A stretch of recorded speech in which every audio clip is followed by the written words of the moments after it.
बिस्मिल्लाहिर्रहमानिर्रहीम, अस्सलाम वालेकुम। इस वक्त आर या पार वाली सिचुएशन हो गई है। एक तरफ तो आपको पता है कि डोनाल्ड ट्रंप ने सब पर टैरिफ आयद कर दिया है, चाइना समेत। अब असल में पहला मुल्क सही मायनों में रिटेलिएट करने के लिए सामने आया है। चाइना ने अमेरिका की 15 कंपनीज पर 15% टैरिफ आयद कर दिया है।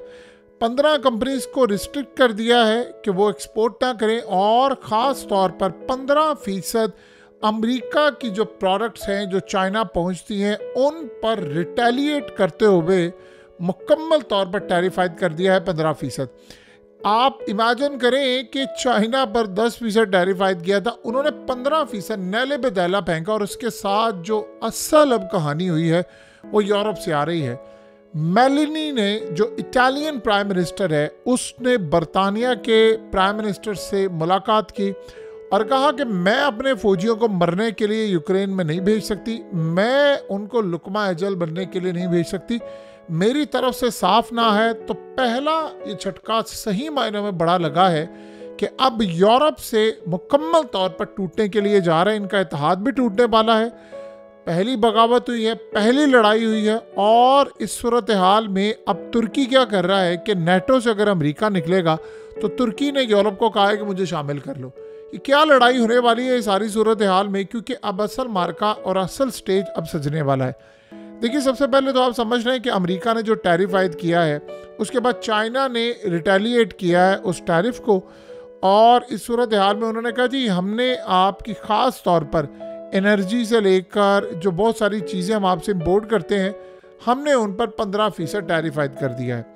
देखिए, ट्रंप ने इस वक्त जो मेटल्स हैं, गाड़ियां हैं, एग्रीकल्चर हैं, इन पर टैरिफ आयद करने का जो नया मंसूबा बनाया है वो अपने पेट में ले रहा है। अब हुआ क्या है कि ट्रंप ने 25% टैरिफ कनाडा और मैक्सिको पर आयद किया है और चाइना पर 10%। चाइना ने टिट फॉर टैट किया है, नाले पे जाला फेंका।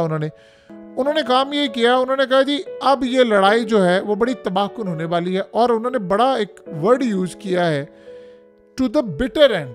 अब ये बड़ा ख़तरनाक और ये बड़ा कड़वा मोड़ आने वाला, यानी इसका जो एंड होगा वो आसान नहीं है। 15% हमारी तरफ से सलामी कबूल करो, यानी ये सलामी जो है वो 15% जब हम आयद करेंगे तो आप इमेजिन करें इससे होता क्या है।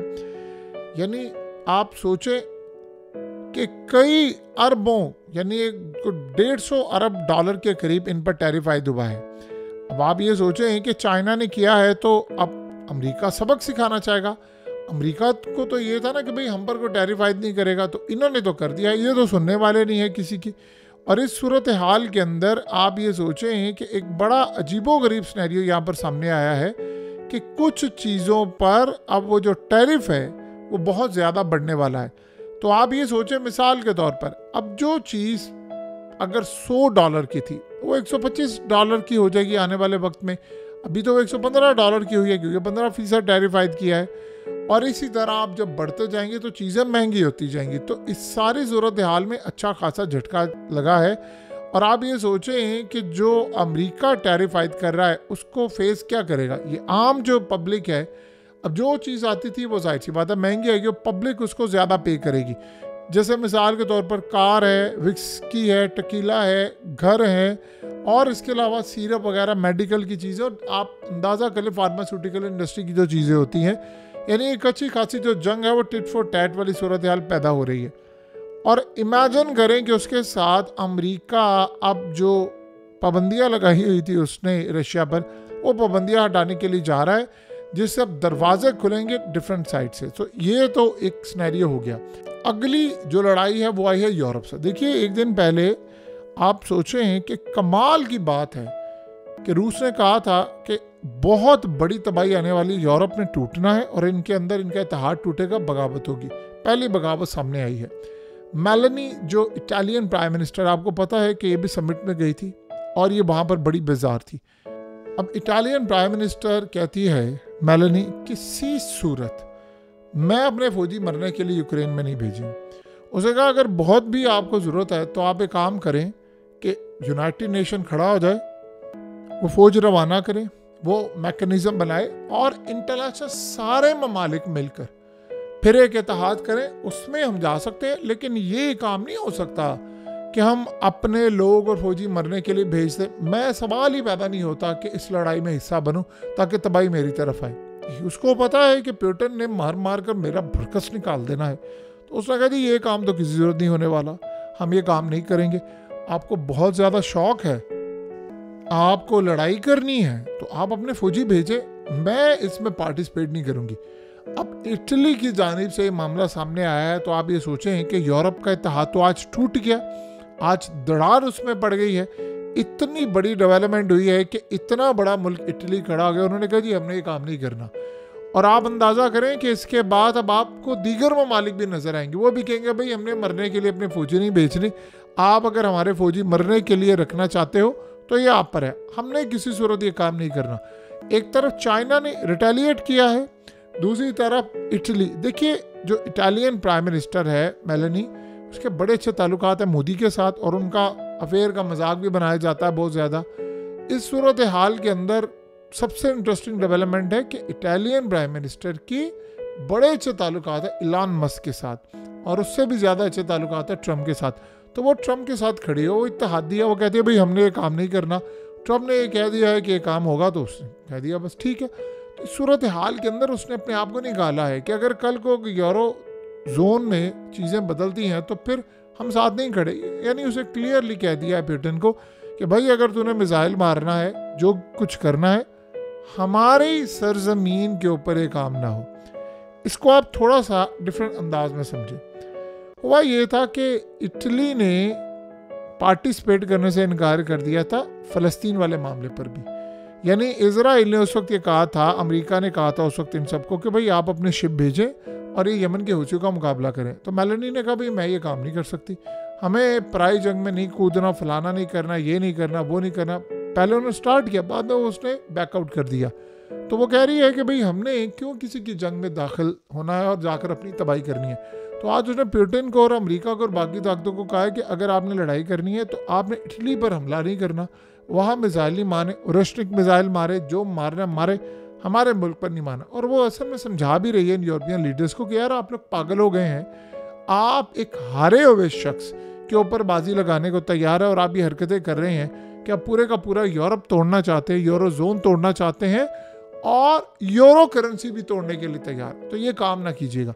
बहरहाल इस सारी सूरत हाल के अंदर एक तो ये बड़ा सिनेरियो हुआ है। उधर अर्दोगान साहब क्या करें, कमाल की बात है, वैसे लाजवाब है। जब गजा के लोगों की मदद की बारी आती है तो अर्दोगान ऐसे पीछे हट जाता है, भैया मेरा मामला सुखी सुखी धमकियां मुंह से ही फायर कर रहा है। और जब आज़रबाईजान का मामला आता है सीधे ड्रोन्स भेज देता है, यूक्रेन का मामला आता है सीधे ड्रोन्स भेज देता है, हथियार, मिसाइल, सब कुछ। आप अंदाज़ा करें कि पुतिन ने कहा था कि मैं किसी सूरत अर्दोगान और तुर्की पर ट्रस्ट नहीं करता, जो हमारे दुश्मन यूक्रेन को ड्रोन दे हमें मारने के लिए और वो पीस टॉक के लिए आगे, मैं ये नहीं मानता। तो अब आप ये सोचें कि सारे सिनेरियो में एक क्या सूरत हाल सामने आई है कि अर्दोगान ये चाह रहा है कि अमेरिका जब नेटो से निकलता है तो उसके बाद मैं यूरोप में शामिल हो जाऊं। और यूरोप, देखिए नेटो का तो वो पहले ही हिस्सा है, अब वो यूरोप में आना चाह रहा है, यानी यूरो जोन में आना चाह रहा है। वो चाह रहा है कि तुर्किश लीरा की जगह यूरो करेंसी हो। तो उसने कहा है, एक ऑप्शन दिया, उसने कहा है कि अगर तुम चाहते हो कि ये पूरे का पूरा यूक्रेन क्राइसिस हल हो तो मुझे तुम यूरोप में ले आओ, यूरो जोन में ले आओ। क्योंकि देखिए इस वक्त तुर्की की करेंसी इतनी बुरी तबाही का शिकार हो रही है, वहाँ उनकी इकोनॉमी भी तबाही का शिकार हो रही है। तो वो ये चाहता है कि मेरे पास कुछ हो, मैं अगला इलेक्शन जीतूँ, मैं कुछ तो करूँ। तो इस सारे सिनेरियो के अंदर उसने एक सीन सामने रखा है कि मुझे आप यूरोप में ले आओ ताकि मैं आपका सारा क्राइसिस ख़त्म करवा सकूँ। मैं बात कर सकता हूँ पुतिन से, मैं बात कर सकता हूँ क्योंकि यूक्रेन से भी मेरे अच्छे ताल्लुकात हैं और बहुत सारे मामला मैं यूरोप के हल करवा सकता हूँ। तो आप मुझे दावत दें, मैं इटली से भी बात कर लूँगा, मैं इंडिया से भी बात कर लूँगा, मेरे चाइना से भी ताल्लुकात अच्छे हैं, मेरे सबसे ताल्लुकात अच्छे हैं और मेरे इसराइल से तो हैं ही हैं अच्छे। तो आप सारे मिलकर मुझे ले आओ। तो यहाँ से आप अंदाज़ा कर लें कि कौन कहाँ पर सोच रहे हैं। देखिए दुनिया में हर कोई मुल्क अपना सोच रहा है। ट्रम्प इस वक्त लड़ाई लड़ रहा है, बज़ाहिर आपको नज़र आएगा कि यार ये क्या करे, वो अपने मुल्क के लिए कर रहा है। आप सोचें 2-2.5 हज़ार अरब डॉलर वो अपने मुल्क में लेकर आ रहा है, जॉब्स क्रिएट कर रहा है, इलीगल लोगों को निकाल रहा है, तबाही से वो मुल्क को बचा रहा है। तो क्या वो गलत कर रहा है? अपने मुल्क के पॉइंट ऑफ व्यू से देखे तो वो हर लिहाज में बेस्ट से बेस्ट कर रहा है। लेकिन इस सारी सूरत हाल के अंदर बाकी ममालिक क्या करें? तो एक बड़ी लड़ाई सामने आई है और हमें ये लग रहा है कि इस लड़ाई के अंदर किसी का नुकसान हो या ना हो, एक बड़ा नुकसान होने वाला है और वो है कि यूरोप का, और यूरोप ने टूट जाना है। और ये ज़्यादा देर अब सिनेरियो नहीं रहेगा, क्योंकि आपको बहुत सारे जो लीडर यहाँ पर नजर आए उन्होंने बड़ी मुखालफत भी की है। ये सारे लीडर यूरोप के नहीं कह रहे कि भाई ये जंग भेजो, वो कहते हैं कि बस इनफ इज़ इनफ, इस जंग को बंद करें। हमारा क्या जाता है, यूक्रेन की ज़मीन जाएगी ना, हमारी नहीं जाएगी। और ये जो तमाशा बनाकर रखा हुआ है ना कि इसके बाद यूरोप का नंबर है, ये नहीं होने वाला। सो अब इस सिनेरियो को आप अच्छी तरह समझ लें।